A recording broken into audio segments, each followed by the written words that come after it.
নমস্কার, কেমন আছেন সবাই? আমার আরেকটি নতুন ব্লগে আপনাদের স্বাগত জানাই।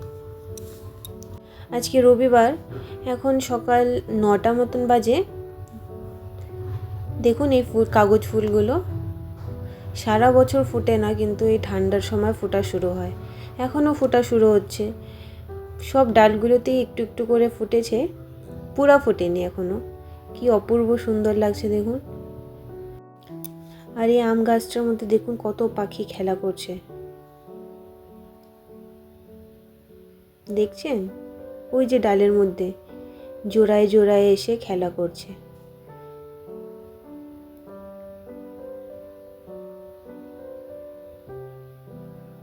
কি ভালো লাগে এই পাখিগুলোকে দেখতে আমার।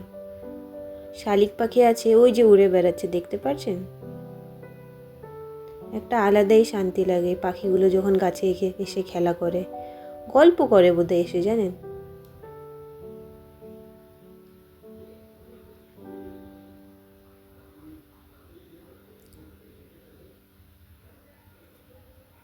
ওই যে উড়ে গেল। এরা খেলা করতে থাক। চলুন এবার যাই রান্নাঘরে। এসেছি রান্নাঘরে, কিছুই সবজি ছিল না, জানেন, ঘরের মধ্যে। বাবা বাজার গেছিল, তাই অপেক্ষা করছিলাম কখন আসবে। এনেছি কিছু বাঁধাকপি, মটরশুঁটি, গাজর, শসা, মূলা, একটু কাঁচা পেঁপে আর ফুলকপি। আমার ছেলে তো ওই কাঁচা পেঁপে আর গাজর দিয়ে খাবে, ও খেতে চায় না মূলা। আর বাঁধাকপি ফুলকপিও এখনও দেইনি, তাই ওর জন্য একটু গাজর আর শসা কেটে নিচ্ছি আমি।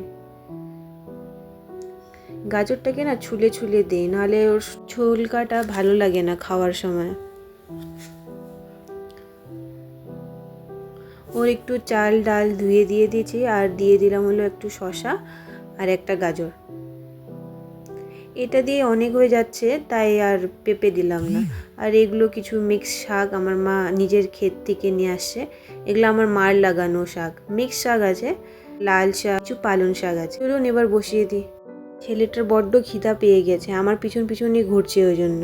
এটা হতে থাক, চলুন দেখি মাংসটা কি করব। আমাদের বাড়িতে রবিবার মানেই মাটন নিয়ে আসছে বাবা, এটাকে ধুয়ে দিয়েছি। একটু পেঁয়াজ রসুন ছালিয়ে নিব।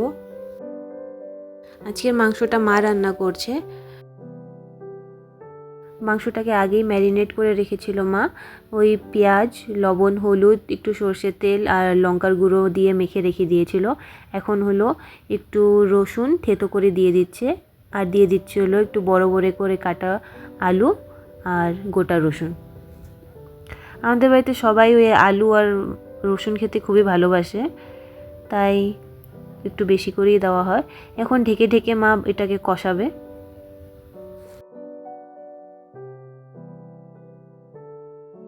এখন মাংসটাকে মা ভালো করে কষাচ্ছে, একটু ঢেকে ঢেকেই রান্না করছে, তাহলে নাকি তাড়াতাড়ি গলে যায় পেঁয়াজ রসুনগুলো। আর একটু দিয়ে দিয়েছে হলো কাঁচা পেঁপে।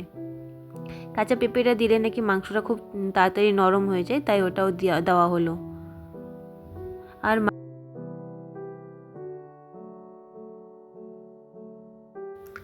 মাংসটার মধ্যে একটু হলুদ কম লাগছিল, তাই আরেকটু হলুদ দিয়ে দিল।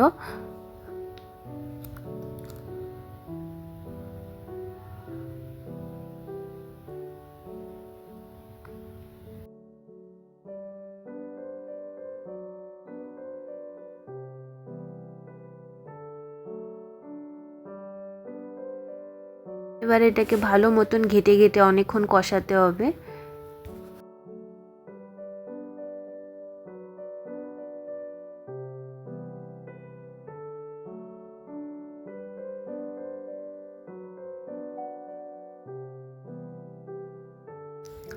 আর দিয়ে দিল হলো একটা বড় বড় করে কাটা টমেটো।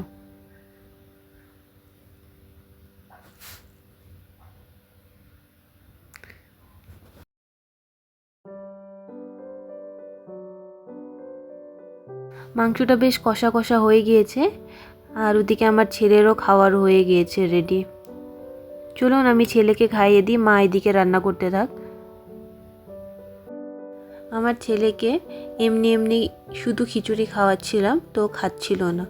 মাংসটা তো প্রায় হয়েই গিয়েছে কষানো, তাই আমি একটা মেটে নিলাম, তারপরে মেটে দিয়ে খেলো, জানেন।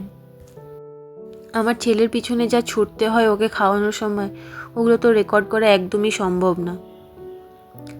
এদিকে দেখুন মার মাংসটা খুব সুন্দর মতন কষিয়ে গিয়েছে, দেখতেও ভালো লাগছে বেশ। মাংসটা কষানো হয়ে গিয়েছে, মা আমাকে টেস্ট করতে দিল, 2 পিস খেয়ে দেখলাম বেশ ভালো হয়েছে। এবার এখানে মাংসর ঝোল দিয়ে দিবে মা।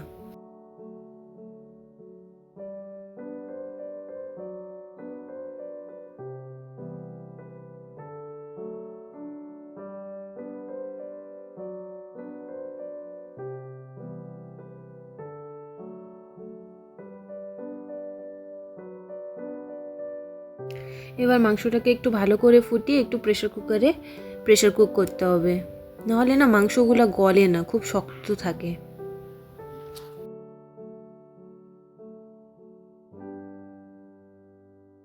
আলুগুলো নামায় রাখা হয়েছিল, নাহলে বেশি গলে যেত, তাই এখন আবার আলুগুলো দিয়ে দিল ঝোলের মধ্যে। এবার এটা হতে থাক।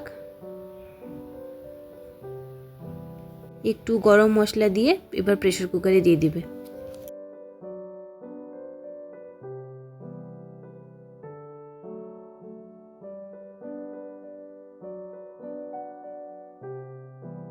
আর এদিকে একটু আলু আর ছিমের তরকারি বসিয়েছে, একটু কালো জিরা ফোড়ন দিয়ে আলু আর ছিমগুলোকে দিয়ে দিয়েছে।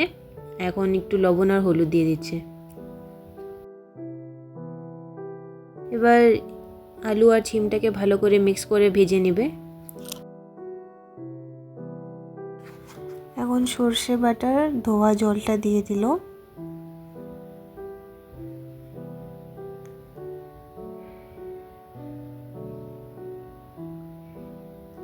এটা কিন্তু খেতে দারুণ লাগে, ছিম আলু দিয়ে সর্ষে বাটা দিয়ে একটু মাখা মাখা করে সবজি।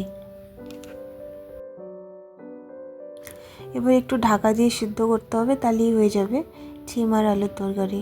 দেখুন ঢেকে একটু রান্না করে নেওয়া হয়েছে, আলুটাও সুন্দর সিদ্ধ হয়ে গেছে। এবার উপর থেকে একটু ধনেপাতা দিয়ে নামিয়ে নিলেই হয়ে গেল। খেতে অপূর্ব লাগছিল, আর গাছের ছিম তো একদম মিষ্টি মিষ্টি, দারুণ লাগছিল এটা খেতে। চলুন এবার খেয়ে নিই, অনেকটাই বেলা হয়ে গিয়েছে। আমার মাংস হলে অন্য কোনো তরকারির দরকার পড়ে না, তাই আমি একটু মাংস আর স্যালাড নিয়ে নিয়েছি, আর ছিমটা আমি রাতের বেলা খাবো। খাওয়া হয়ে গিয়েছে, এবার একটু ওই আতা ফলটা ভাঙলাম, দেখুন কি সুন্দর আর অনেক বড় জানে, আর খেতেও কি মিষ্টি ছিল, দারুণ ছিল এটা খেতে। এই দেখুন আমার ছেলে আমাকে আপেল খাইয়ে দিচ্ছে, ওকে খেতে দিয়েছিলাম কিন্তু আমাকে খাইয়ে দিচ্ছে দেখুন। চলুন আজকের ভিডিওটাও তাহলে এখানেই শেষ করছি। সবাই ভালো থাকবেন, সুস্থ থাকবেন, আর আমার ভিডিওটা যদি ভালো লাগে একটা লাইক করে দেবেন, কমেন্ট করে আমাকে অবশ্যই জানাবেন ভিডিওটা কেমন লাগলো। আর হ্যাঁ, আমার চ্যানেলটাকে সাবস্ক্রাইব করতে ভুলবেন না প্লিজ। আবার দেখা হবে পরের একটি ব্লগে।